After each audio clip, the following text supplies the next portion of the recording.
a Yeah. lot of people are doing shady things in Chicago, and I feel like everybody has this bad perspective of Chicago people, but honestly, there's a lot of good Chicago carriers and Chicago brokers. Hmm. So I There's a don't know why lot. I mean, everybody has that. Oh yeah.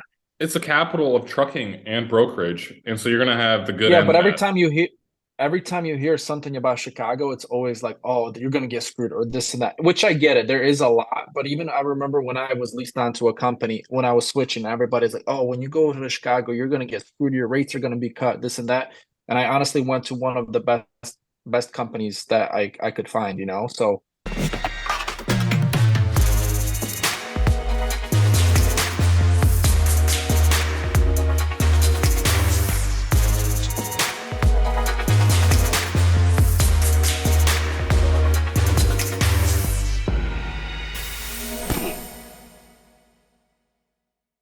Welcome, everyone, to another exciting episode of the Freight Caviar podcast, where we dive into the world of freight, logistics, and everything in between. Today, we are thrilled to have a true industry expert joining us. He is the managing partner of OTR Advisors, the founder of CarrierLists, and a key figure in the world of freight sales, having played numerous roles at FreightWaves, including director of research, director of editorial and research, and executive publisher.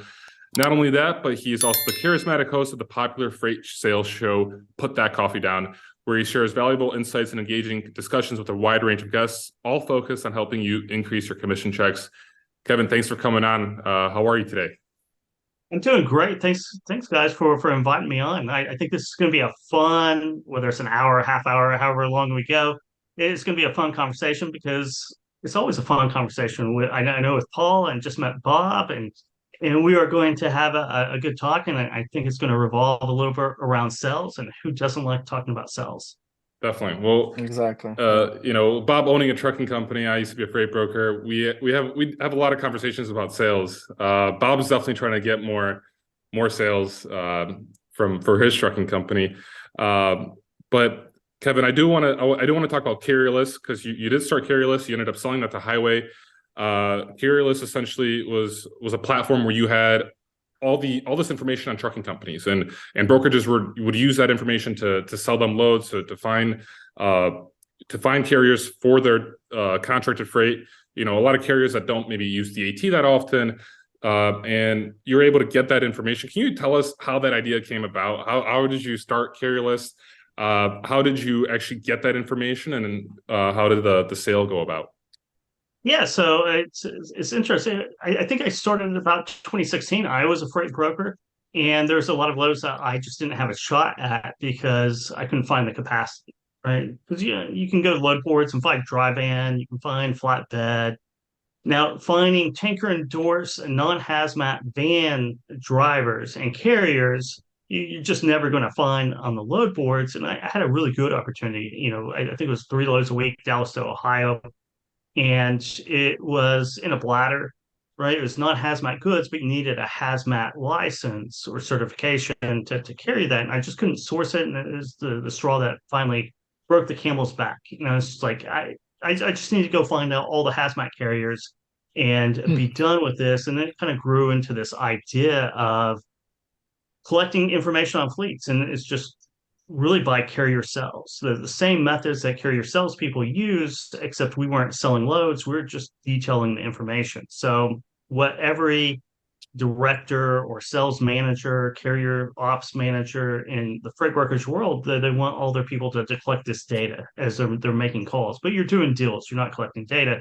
So we just cut out the deals part and collected the data and resold that. And at that time, there wasn't a lot of automated systems. There's this opaque or hidden capacity out there that weren't on the load boards, and there wasn't a directory. There was a lot of tools. You could go off the FMCSA list. There's a couple tools where you could, whatever that self-reported data was, you could search it based on that, but that didn't really yield you very good results. So I just started calling carriers, and I hired some contractors around Oklahoma to call, and we made calls every day. Would come into the office and call carriers, 50 or 100 per person each day, and we just collected what kind of trailers they had in their fleets, what their main lanes were, what their preferred, regional or over the road type of coast to coast, California to Florida. If they followed produce around, any kind of specialization that they had, we just detailed that in a very crude way of collecting data that I sold in spreadsheet format for about a year or so because I didn't really have any technical skills or money or didn't know anybody. But that happened during the ELD craze, and back in late 2017, early 2018, sales boomed and they lulled again in 2018, 2019, and then 2020 with the pandemic and that tight capacity market, they boomed again. And by that point, I was done a partnership with SaferWatch as an upsell in their tool. They were purchased by Truckstop not too long after that, so it was kind of in that ecosystem. But that partnership or that ecosystem kind of dissolved for me, and Jordan came knocking at the door, and we were talking about what he was wanting to do and a good first step, and it just all worked out. Oh wow, Interesting.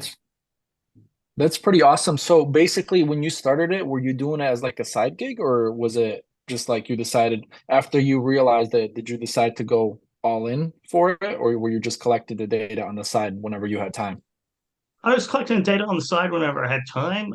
Really is when I was supposed to be working in my freight broker's job. But I just got obsessed with this idea and I just couldn't let it go. And it kind of morphed and grew. And I got into this e-commerce kind of phase where I always wanted to have my own business and kind of, I was reading e-commerce sales books, product launch and things like that, and started creating email lists and a website, and sold my first list of hazmat carriers through kind of like a little mini launch that one Oh person wow. bought it. Um, one I got one order, a pre-order, one order, and that was, it's $100, I think. $100 pre-order for a hazmat list, and that was a hook, right?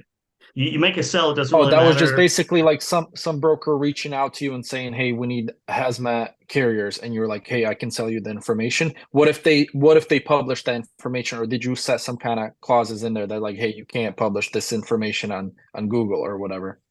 I had some clauses. I don't know how sticky they were, and sometimes you can't protect yourself all over the place. But I do know freight brokers. I know that they're very obsessed with their own private data, and they're not going to be sharing that around too much. And That's I Sure. didn't true. really have the That answer makes for sense. that, but I just wanted to sell something. Yeah. Huh, that's awesome. So that was like when you sold the first one, it was probably like a good feeling, like, okay, this is going somewhere, huh? There's some It demand was, for it. it's weird that that first one was to Coyote Logistics. Oh wow. Oh I was wow. just like, well, Huh. okay, I'm on to something. And, I Sure. had Yeah. like some really big names in the first 10 or 12 Well, you should have charged spreadsheets them a I lot more sold. than a hundred I dollars. know, I know. I wish I would have. I It's really wish I would have. it's funny, like the first time I came across Carerless, I always had this idea that like essentially it was the same thing as Carerless back when I was a freight Hmm. broker. And then like I remember like coming across, I'm like, oh wow, this already exists. And like I then I'm like, and then I found it from listening to your podcast a couple years ago, Kevin. So Okay. yeah, it was interesting. And then you were essentially doing both at the same time, right? Because you're working at FreightWaves and running Carrierless, which I would imagine was worked well for sales. Yeah, it did. It worked really well for sales, right? Having a podcast, being in front of a lot of people always does well for sales. And that's the reason why if you have a business or serious about sales, you should be out there, whether it's social media or podcasting, just sharing whatever you can. It certainly doesn't have to be about your products, just building that credibility really Hmm. is part of it because people like doing business that they like, Of course. in person, or like the content. So just a lot of value. But yeah, so I kind of automated myself out of the business in a lot of ways.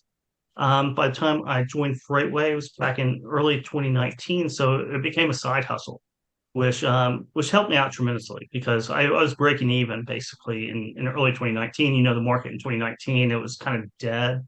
Sure. The Yeah. roar of 2018 had faded, and I was keeping steady. I probably had 120 subscribers or accounts, I should say, at that point. So 120 freight brokerages, and I was breaking even, making a little bit, but certainly not enough to live. And I was out kind of marketing, doing content marketing. doing an ELD survey and caught the eye of Craig. And basically in early 2019, I came aboard FreightWaves. So they gave me two incomes, which is always better than one. Oh, wow, Definitely. that's awesome. Yeah. Question. So when you're saying that you had 120 subscribers, were these brokers paying you like a monthly fee for it, or were you just charging them a upfront cost and then they had the access to it? Yeah, so it was a monthly subscription fee. Yeah, so I had 120 customers all doing, I think the average was 250 a month in ARR. So Okay. And that was early 2019, I think. I'm curious, Kevin, because I launched Shipper CRM, as you know, and Yeah. like what tips would you give me, or would you give to any company that is selling to freight brokers, any services, like to get to that number of subscribers? Did you pick up anything that like you could share with us that'd be like, focus on this or don't do this? Like, how did that process look like getting those freight Well, brokers on? I think the first thing I was selling spreadsheets, right? I was selling spreadsheets for an all-in price, right? So you sell a spreadsheet for $3,500 of 20,000 carriers, right? Well, you're going to get $3,500 in a day or two from Shopify, which is nice because you can pay people, you can do Sure. things. If you do that and you go to a revenue or ARR or MRR, right, recurring revenue, which is great for steady cash flow. It has its bonuses, but you immediately go broke because you sell the same 20 spreadsheets and you do 20 subscribers. That I figured I always thought that $200 a month I accelerate my sales, but I really didn't. It was the same volume that I was doing at $3,500 or $4,000. I think it was Okay. up to doing a spreadsheet, and that mismatch of revenue coming in every month is a killer. So that would be like lesson number one is, it takes a while. You have to have money to operate while you build up to that 100, to that 200 level, to that 300 level. But once you get there, it's really nice. Yeah. So you preferred, especially if you're small, preferred to have that all in one rate. You sell it for $3,500, you get that money, because if you do it monthly, you get $200 a month, and then it takes you almost like 2 years to get It $3,500. does. It does. At the Okay. end of the day, though, you want that recurring revenue. Yeah. At the end of the day. But it Right. hurts in the beginning. It really does. I mean, Sure. because you could get 100, 200 a month. What's that? That's 20,000, or no, that's not. It's twelve Is that hundred a 20,000? year. For $100 is $1,200 a year. 200 is Yeah. $2,400 a And I year. had a revenue split too, right? So that took a piece away. That took about half Sure. away, right? So it was rough going getting up to that point. But once Question. you get to that point where you're positive and things are going good, then Mhm. you don't have to worry too much about sales churn. Right. It's So, just sorry. reoccurring. Question. So did any of these brokers kind of like subscribe and then unsubscribe after they saw the I guess the list, or were they just like, once they subscribed, they kind of stayed on it? Because I'm guessing you would be Yeah. updating the list, right, on a daily Hmm. basis, or how would that work? Okay, so Yeah. they would Yeah, stay so on so we basically. would update it on we grow the list and update the information on a daily basis. So, churn was pretty good. I mean, wasn't perfect. I think the highest churn is from the smallest brokerages, right? So, Sure. the larger brokerages had very minimal churn, Yeah. which was good. Yeah, because I mean, Definitely. for them, yeah, $250 a month was not a big deal for them, I'm guessing. And they almost forget they're buying. Yeah, Exactly. exactly. Yeah. It's nice to get those customers that are like, I guess, Bob, whenever like focusing on sales, always focus on the big customers that have money, because Big kahunas, huh? yeah. Obviously the small businesses are always counting, they're looking at their spend, they're like seeing what they could Yeah. cut out, especially in this kind of downturn market. Whereas, well, big companies are doing the same thing, definitely, but it's a couple $100, then it's like, and it still Yeah, provides value too. So exactly. to more And have people. you guys ever noticed, especially in the brokerage world, the thinnest margin customers you take the most time, Oh yeah. and the ones with real margins and supersized margins are easy to work with. Yeah. And I feel like it's similar in media as well. Like Bob, like, I don't know Yeah, if you, exactly. yeah, like you have that in I experience know Paul in the keeps media telling side. me this. Yeah, you keep telling me like because I like it for our like my perspective, like the big customers that we have as sponsors, like they're great, it's great to work with. Whereas like the small companies that reach out to me, like send me your analytics like for the last month and send me all this other stuff. And then like, after you do something, it's like send me like, all the clicks and stuff. Whereas like the big customers, they don't really care about that. Yeah, they care more about the long term, and I think the smaller customer, they care more about like, okay, well, he posted this ad, I didn't get any clicks or I didn't get any followed up. That's it. It didn't work. But the bigger, I think the bigger customers, they realize that in order for people to see, and like I think I read a book where it said like in order to make a sale, a person has to see that thing like 7 times or something like that. It's pretty crazy because There's like a person has to see or to trust to trust that brand or to trust that company. They have to see it like 7 times. So sometimes when you post an ad, it doesn't mean that it's always going to work, or like, but I think I know what you're saying with the smaller customers. They're like, well, I tried it one time, it didn't work, so now we're not going to do it again.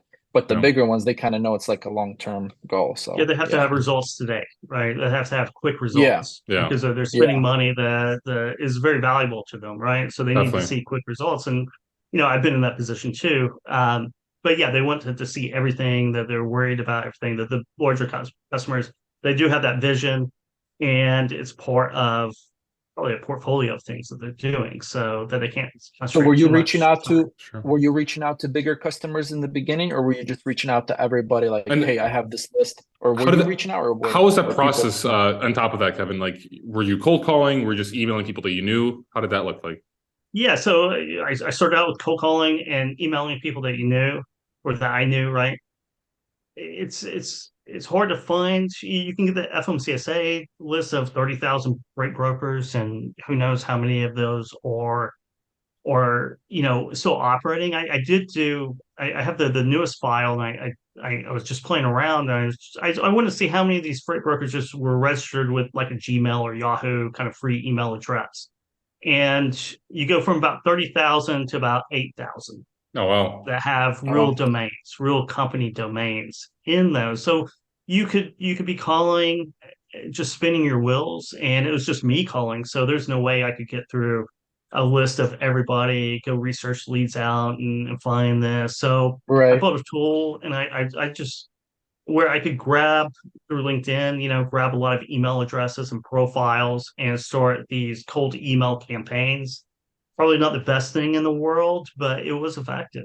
I mean, it worked, right? And that's what I did. I just started, sending out cold emails constantly and building up a warm email lead or lead list based on that. So I had MailChimp for people who had subscribed or downloaded a free sample, but we were sending out a lot of emails every day.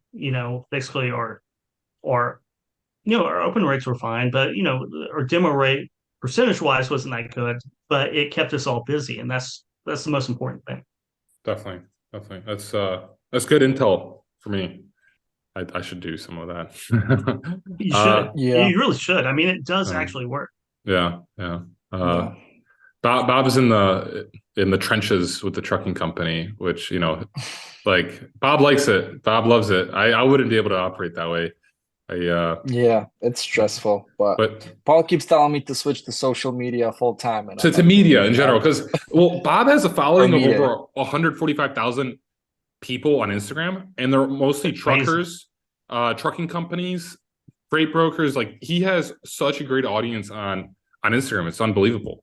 So the great things about media, though, no regulations, no lawsuits, really. Maybe there's a lawsuit on his wall right no there. one dies. It's not really a lawsuit. It's a cease and desist letter. I had to stop posting memes about a certain company, but a large freight brokerage. I can imagine who they are. Yeah, basically they literally send me a 4-letter thing that I have to stop posting memes about them, and it was like all the memes are in there. So they literally like screenshotted all the memes and all the comments, and they put it into the letter and like literally said, stop making fun of us. I'm like, well, it's kind of true. But yeah. I've seen a cease and desist letter by the same company, I'm sure. So oh yeah. Oh really? Oh, okay. Yeah. Interesting. They're probably known for this. Yeah. Maybe one Yeah, day we'll say who it is, but I'm sure most yeah, I people can know. guess. Yeah. I know. But I yeah, think FreightWaves did a few articles about them and some of those practices. So I yeah. saw one Oh about well. that. I'm surprised I haven't gotten one from them. Like I know, I've right? had numerous memes, but I kind of like pulled back on that, and I was like, I even like what we talked about before recording the situation I told you both Yeah, that yeah. happened today. Like I'm like, it's there's like it's exciting and there's like a thrill of being on the edge and controversial, but then like Yeah. sometimes you lose sleep over it, and it's just not worth it. It's like See, Yeah. I don't lose sleep over it. I think for I'm me it's more sleeping of like like a no, baby. no, for me it's like I actually have like I'm in a partnership with a legit company, right? Because I don't really care about my social media. If they want to take down my social media, it's not really gonna affect my life. But like my my actual other business that they're trying to integrate it with my social media, that's where it kind of gets affected, Yeah. where it's like it's not just me that's going to get affected, that there's a whole team here, Yeah, so that's where I'm kind of like I have to be careful with certain things. But other than that, yeah, I don't really like sure. social media. I For me it was a hobby, when I was driving, because I drove for so long, it was just a hobby. I was bored, so I was like, okay, I'm driving for nonstop for days on end. Let's post some memes. Let's record what's going on in the trucking world. So I just started posting all this stuff, and people started following it, and that's how I grew it. And I always kept it as like a side hobby. It never was like a full time. But now that I gotten bigger, I will say it's getting pretty nice because I feel like Bob you got a nice can make paycheck today. right Nice. I mean, from it's Paul. yeah. Yeah, I was been asking Bob to send me an invoice for 2 months, and he finally sent it today. So I paid him yeah. right away. I honestly thought he was never going to send me an invoice, but I was like, okay. See, So like, yeah, for me, it's like I just have a lot of other things going on too. So like social media is just like my second just not job, second but it's like a income. hobby. So I don't, yeah, second income. Yeah, Yeah. Yeah. It's not even my second. I mean, we've talked about this, I have real estate, I have some trucking and this and that. There's a lot that I still do on the side. So, but yeah. sure. Definitely. But so Kevin, let's see here. I have a whole list of questions, but I'm gonna go with this one. As a host of Put That Coffee Down, what have been some of your favorite episodes or discussions, and what valuable insights have you gained from your guests? That's a really good question. I mean, and Tudor and I started this a little over 3 years ago, and we started the whole show in a matter of a day. The logo behind me, the theme song, the format, everything we literally did in a day and posted out. One of the coolest things I think I've ever done, just because we just did it. I think some of the best ones, David Hoffield always comes to mind, right? He's been on the show 2 or 3 times. He does a lot of sales research, like academic research with sales. He's got a couple books. Sell More with Science is the most recent one, in the science of selling. But it goes into the psychology and neuroscience and just really the human nature of buying and selling, right? And it's always a fascinating conversation. And one of the reasons I skipped over, one of the reasons Duna and I did this, we're not sales pros. We've been in sales roles before. We do marketing. We're on media. But we were fascinated. I've always been fascinated with sales, and I want to learn from my guests. And that's been the best part of it is learning from my guests. Right? Paul's been you were on show a couple weeks ago. Yeah, um, learning about just your story, just a lot of good stories about being in Poland and just starting to do memes, just to keep yourself Yeah. busy and see what that spawns into. And I think a lot of businesses start that way. That they yeah, start not accidentally, but you accidentally start something and you gain momentum and you just keep doing what works, keep doing less of what doesn't work, mm-hmm. and all of a sudden you've got a little success on your hands, Yeah, and then you get more success and more success and more success. So learning from the guests about how they go about their daily business is fascinating. But David Hoffield, as I said, it's just always fascinating. I always like science and research anyway. and what he brings to the table is really good.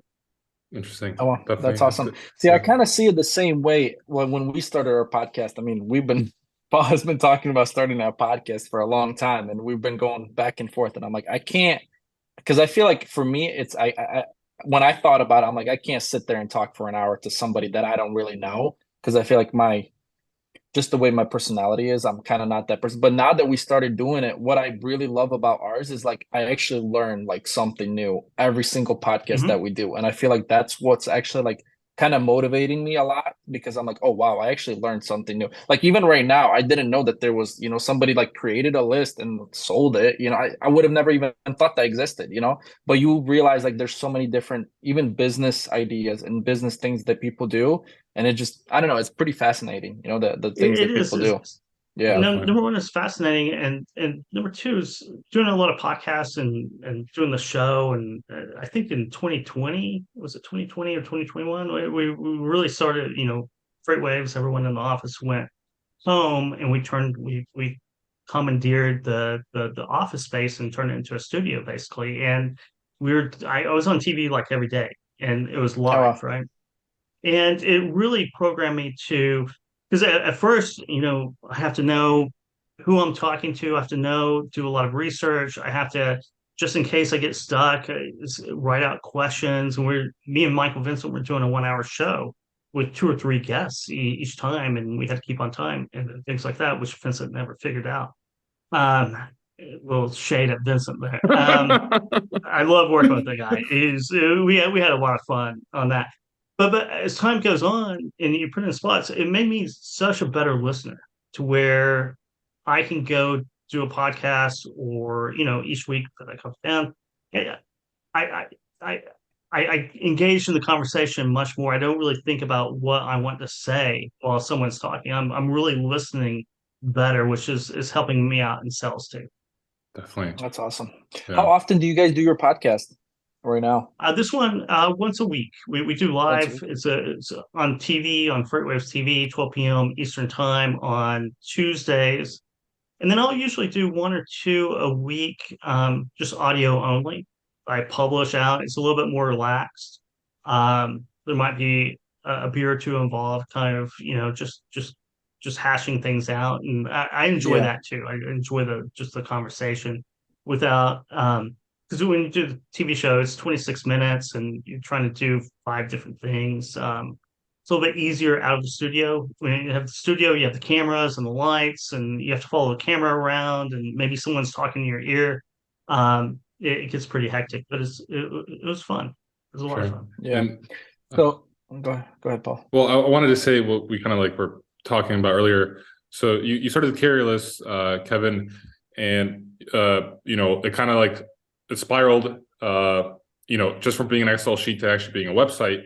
And now you're telling us before we started recording that you're also working on one for freight brokers, so the freight tech companies. Yeah, Yeah. And I mean, are we okay to talk about that? yeah, we're So okay to talk the about it. reason why I bring that I up think. is because like it kind Mhm. of like you could see like the pattern of things that Bob, but you're saying that like you never realized that someone was creating a list and selling it, and Yeah. here we are. It's like I started Freight Caviar making memes, and this is like my full time job, and now I'm starting Yeah. shipperscrm.com, and it's like if you go on your own and you just like kind of like realize, because this is such a big industry, but there's so many problems people face. Like Kevin, you Yeah. had the problem of people not having the hazmat carriers available to them. They didn't know, so you actually went out and did that, and you solved the problem for a larger population, whereas you're just kind of solving it for yourself. Like and Mhm. I kind of find that like to be interesting, and I kind of wanted to touch on that just to see like like the mindset that you have and that like what you're seeing right now. And if you could kind of like tell us what you're going to be working on in the future, alongside like the technology that you see changing the freight brokerage industry, and what are some of the key trends that you're kind of noticing? Yeah, so to start that off, I think we talked about this on the show a couple weeks ago, and it needs to be talked about a lot more. Is like a lot of us get in the sales industry, or get into the sales part of the logistics industry, and not only do we have to go out and hunt and kill everything that we bring home, we got to go find it too, right? Mm-hmm. Yeah. As in, we spend a lot of time researching, trying to look for people to call. And I know Shipper CRM is that's part of that DNA too, right? Is making it easier for people to source leads, because you don't want your salespeople, doing internet research 70% of the time and be on the phone 30% of the time, right? Yeah. Yeah, you basically Yeah. want that flipped, and you want that research time to be as compressed. You want really 90% and 10%. And that's kind of the way carrier sales operates as well. You shouldn't be looking for carriers. You should be on the phone with carriers. Um, and maybe I'm just a one-trick pony, but I really do think that it is important, right? To be efficient is to have the leads there for you, right? So if you're selling a if you're a freight tech company, you're selling a freight brokerage, there's no sense in trying to recreate the wheel, because that's what you're really doing. You're trying to recreate the wheel that every other freight tech company has done.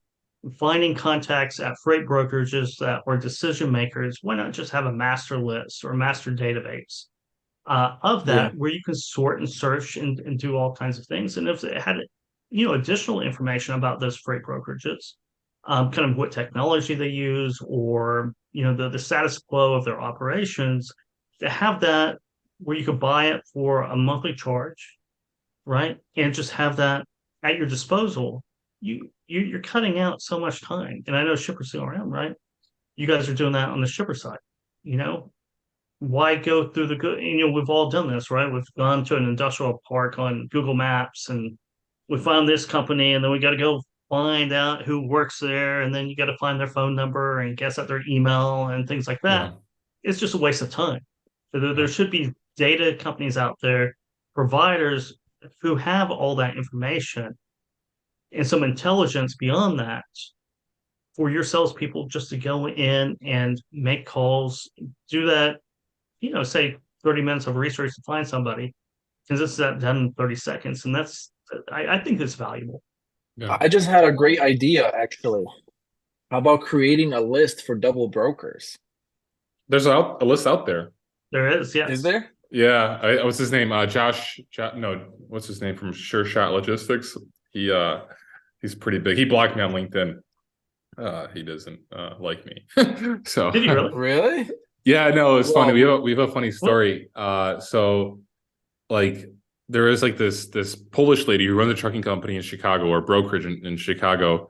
And she reached out to me saying that like she just got like screwed by a double broker. Do you know anyone I could like tell this information to, like that could make it useful or utilize that information? I was like, yeah, reach out to like the guy from Sure Shot Logistics. And then all of a sudden, like he replies back like, good, like bad things happen to bad people to her, kind of thing. And then I forgot what he did, but I think he freight guarded her or something like that. I don't know. It was something absurd. And I reached out to like the guy from Sure Shot Logistics. I'm like, hey, like I told this lady to go out to you, and you just ended up like freight guarding her. And then he like ended up blocking me on LinkedIn. I don't know.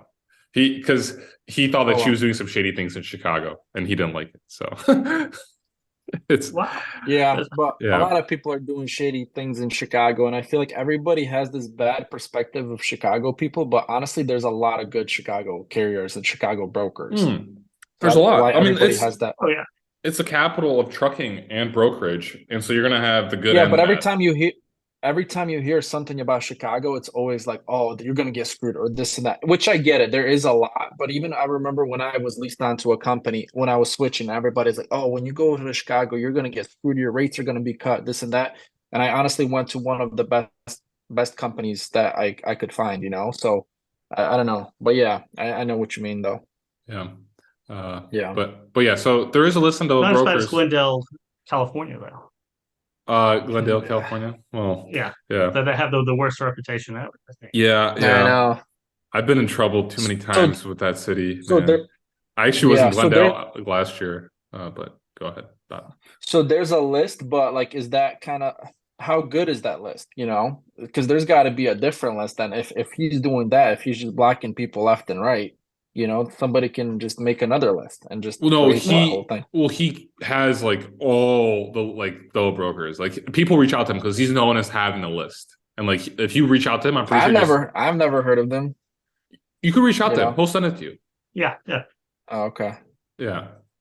Yeah, he's a good source. He's a good source. Yeah. I know Highway has a list as well that's shared among clients and Okay. double brokering. I think do not loads too. Right. So which there's some overlap, but it's not completely overlapped. Yeah. Okay. I mean, there's so many new ones opening every day, but yeah, I feel like they have to just update their list, because DAT is just full of them. So at this point, there's a company out there that provides inspections for trucking companies for double brokers that have a trucking company. There's a company out there. So just to give you more of an insight, Bob, because like just like how many different ideas there are in this industry, there's a company out there that you literally pay them and they, I think, rent out like a Penske truck or something like that with like, and put your MC on there and they drive around trying to get inspections. So even there's double broker MCs out there.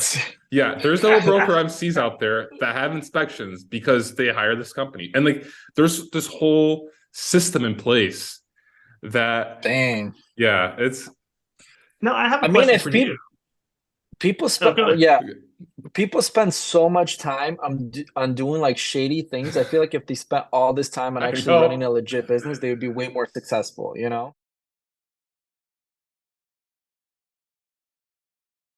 Yeah, straight fraud. And I feel like nobody's really doing anything much. Like I feel like whoever is in charge, right? I feel like, I don't know, is it the DOT, the FMCSA, whoever would be, right? Who's in charge of kind of fraud? Is there even a transportation fraud? Like how we have, would FBI be in charge of that? So for FBI, it's too small. And I was actually talking to Jordan, the CEO of Highway, a few weeks ago, and he was telling me that like these are so spread out in various companies that like it's not even like an FBI like would be interested if it was like probably like $1 million, But this is like, but it's more than $1 million. But there's so many different companies, right?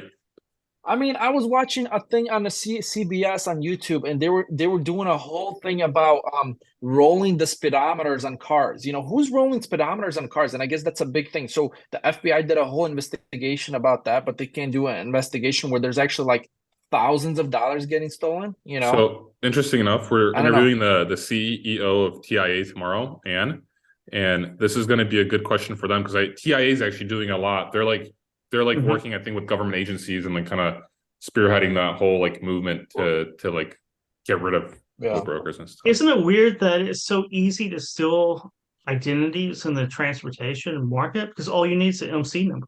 I mean, any of us can call, a brokerage off off a load board, right? And just say, yeah, my MC number is XYZ, MC 4236, and you probably 80% of the time you can get through and run the scheme.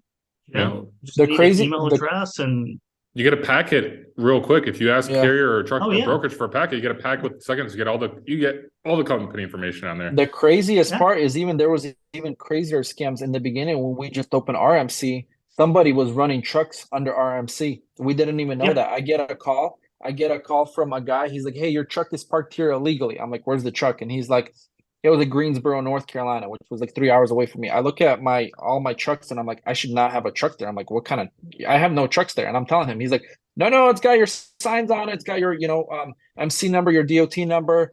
And I'm like, okay, can you send me some pictures? And he found my phone number, because he looked up through the MC and DOT. He sends me a picture, literally a random truck with my MC and DOT sign on there. The logo is not even the same. And I'm like, that's literally not my truck. I drive there 3 hours. I show up. I'm about to flip out at this guy so the driver shows up and I'm about to like flip out. I'm about to call the cops because I'm like, he's literally running under our signs.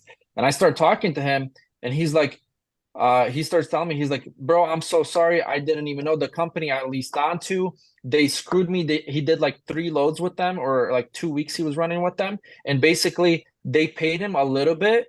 And then they basically like kind of kept him on like a leash, and they would just pay him small amounts. And then they just went MIA. Like they didn't pay him for the rest of the loads. And he's like, I got screwed by them, all this stuff. And I'm like, so not only is he getting screwed, we're getting screwed because they're using our MC and DOT. So if he gets pulled pulled over and gets inspected, it all affects us. It was like a huge thing. I tried to actually reach out to the FBI and to like, but nobody really cares, honestly. Like that's the sucky part is like it's so hard to get in touch with somebody that you can't really do nothing about it. And that And these happened to two. situations, yeah, I Yeah, mean, this situations, I think what Jordan's doing over on highways is so phenomenal, right? Is yeah, these identity security safeguards more like fintech than what we have traditionally? yeah, Because I mean, no one should be able to just take someone's MC number and start operating as them. exactly. I mean, that's Yeah, yeah. insane.